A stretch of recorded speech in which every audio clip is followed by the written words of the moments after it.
Sir நீங்கள் யார்? எதுக்கு இந்த குழியெல்லாம் அடைச்சிட்ருக்கீங்க? நீ போட்டிருக்க கண்ணாடி கீழே விழுந்து உடஞ்சிட்டா அதை அப்படியே வச்சு யூஸ் பண்ணிட்டுருப்பியா? நம்ம என்ன சொல்கிறோம், இந்த ஆள் என்ன சொல்கிறோம்? சார் நீங்கள் என்ன பண்ணுறீங்கன்னு எனக்கு சுத்தமாக புரியல சார். உனக்கு எப்படிப்பா புரியும்? என்னைக்காவது கவர்மெண்ட் ரூல் எல்லாத்தையும் நீ கரெக்டாக ஃபாலோ பண்ணியிருக்கியா? ஆனா ஆளே இல்லாத ரோட்ல கூட என் பொண்ணு எல்லா ரோட் ரூல்ஸையும் கரெக்டா ஃபாலோ பண்ணுவாயா?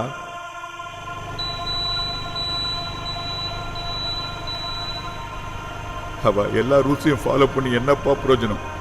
ரூல்ஸ் போட தெரிஞ்சவங்களுக்கு அந்த ரோட கரெக்டா மெயின்டைன் பண்ண தெரியலையே.